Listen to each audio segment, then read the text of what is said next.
Hello, my friends. It is so good to have you here with me today.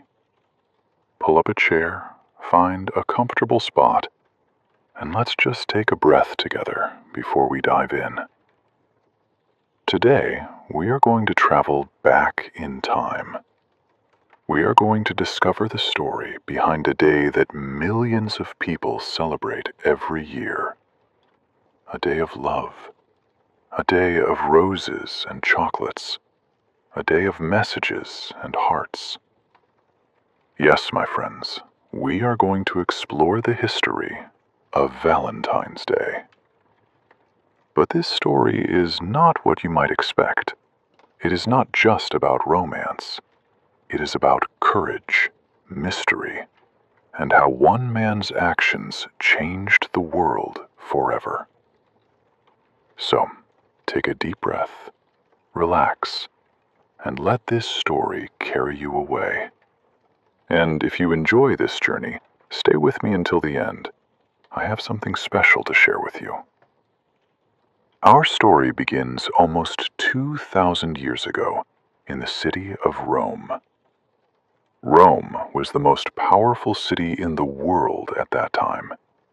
It had grand buildings, busy streets, and thousands of soldiers. The Roman Empire was everywhere.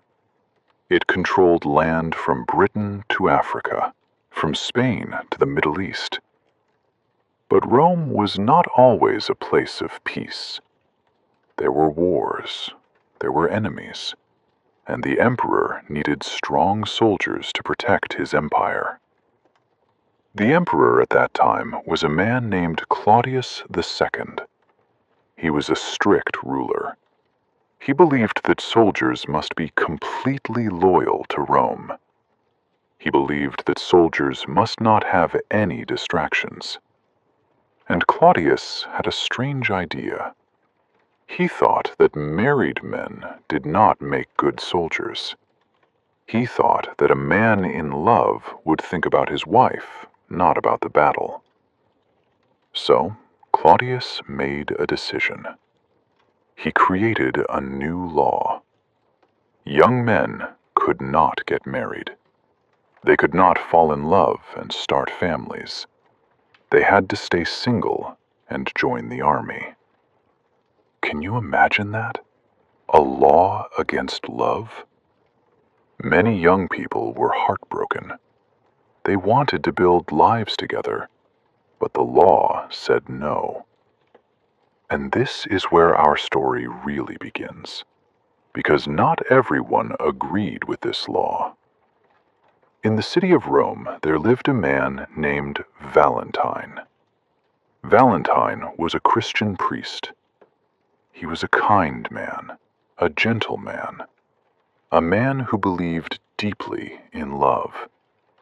He believed that love was a gift from God. He believed that marriage was sacred and beautiful. And when he heard about the emperor's new law, his heart was heavy. He saw young couples who wanted to marry, but they could not. He saw sadness in their eyes. He heard their prayers. And Valentine made a choice. He decided to help them. Secretly, quietly, Valentine began to perform marriages. Late at night, in hidden places, he brought couples together. He spoke blessings over them. He joined their hands in marriage. He gave them hope when the law said there was none. Word spread slowly through the city. People whispered about the kind priest who married couples in secret. And more young lovers came to him. But Valentine knew the danger. He knew that if the emperor found out, there would be punishment. Still, he continued. He believed that love was more important than fear. And for a time, everything seemed safe. But secrets, my friends, do not stay secret forever. One day, someone told the authorities about Valentine. Maybe it was a jealous neighbor. Maybe it was a soldier who wanted a reward. We do not know exactly who it was, but the news reached the emperor. Claudius was furious. He had made a law, and this priest had broken it. Valentine was arrested. Soldiers came to his home and took him away. He was thrown into prison. The prison was dark and cold. There were no windows, no sunlight. But even in that terrible place, Valentine did not lose his faith. He prayed. He remembered the couples he had helped. He thought about love and courage. And something surprising happened while he was in prison. The jailer had a daughter. Her name is often said to be Julia. Julia was blind. She could not see the world around her. Her father loved her very much, but he was sad because there was no cure for her blindness. When the jailer learned that Valentine was a priest, he asked him to pray for Julia. Valentine agreed. He spent time with her. He told her stories. He prayed with her. And according to the legend, a miracle happened. Julia's sight was restored. She could see again. Her father was amazed. He was grateful. And Julia and Valentine became friends. But even this kindness could not save Valentine from his fate. The emperor ordered that Valentine be executed. He would be put to death for breaking the law. Valentine knew his time was short, but he did not spend his final days in anger or fear. Instead, he spent them in love. The night before his execution, Valentine wrote a letter. He wrote it to Julia, the jailer's daughter. He thanked her for her friendship. He encouraged her to stay close to God. He told her to keep her faith strong. And at the end of the letter, he signed it with words that would echo through history. He wrote, "From your Valentine." Those simple words, my friends, became the beginning of a tradition that continues today. On February 14th, in the year 270 AD, Valentine was executed. He died because he chose love over fear. He died because he believed in something bigger than himself. The Christian Church remembered him. They honored his courage. They called him Saint Valentine. And over time, his story spread across Europe and beyond. People remembered the priest who married couples in secret. They remembered his final letter. And slowly, February 14th became a day to celebrate love. For many centuries, Valentine's story was told in churches and communities. But Valentine's Day, as we know it today, did not appear immediately. It grew slowly, step by step, across hundreds of years. In the Middle Ages, people in Europe began to believe that February 14th was the day when birds started to choose their mates. They thought it was the beginning of spring, the season of new life and love. Poets wrote about it. Lovers exchanged handwritten notes. In England and France, young men and women drew names to see who would be their Valentine for the year. It was a game, but it was also romantic. Then, in the 1500s, printing became more common. People began to create special cards for Valentine's Day.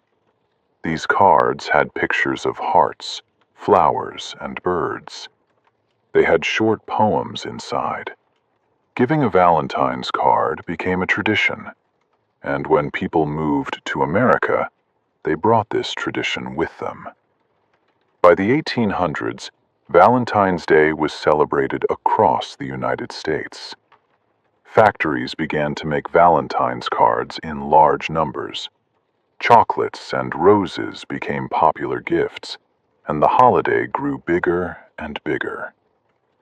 Today, millions of people celebrate Valentine's Day all over the world. But most of them do not know the story of the man behind it. So, my friends, what is the real meaning of Valentine's Day? Yes, it is a day to celebrate romantic love. It is a day for couples to show affection. But the true story is about something deeper. It is about courage. Valentine was not a soldier, but he fought in his own way. He stood up against injustice. He risked his life to help others. He believed that love was worth protecting. And that message is still powerful today. Love is not just about romance. Love is kindness. Love is sacrifice. Love is standing beside someone when times are hard. Love is choosing to do the right thing even when it is difficult. Valentine showed us that love can be stronger than fear, and his memory reminds us that one person's courage can inspire millions. February 14th is not just about chocolates and flowers. It is about remembering a man who believed in love so much that he gave his life for it. It is about celebrating all kinds of love. Love between partners, love between friends, love between family members. It is about recognizing the beauty and power of human connection. And now, my friends, we come to the end of our journey today. We have traveled back to ancient Rome. We have walked with Valentine through his courage and sacrifice. We have seen how one man's actions became a celebration that touches the whole world. So, what can we learn from this story? I think the lesson is simple but profound. Love is always worth fighting for. Kindness is always worth the risk. And when we act with courage and compassion, we create ripples that can last for centuries. As you continue your own journey, remember this: learning English is also an act of love. You are loving yourself by growing. You are opening doors to new friendships, new opportunities, new stories. Every word you learn, every sentence you understand, is a small victory. Be patient with yourself. Be kind to yourself. And keep going. I want to thank you for spending this time with me today. It truly means so much. If this story touched your heart, I would love to hear from you. Leave a comment below and tell me, what does love mean to you? Or share one thing you learned today. Your words help this community grow, and they help me create more stories for you. And if you are new here, welcome to Storyline English. This is a place where we learn together, grow together, and discover the world through stories. Subscribe and join us on this journey. There are so many more stories waiting for us.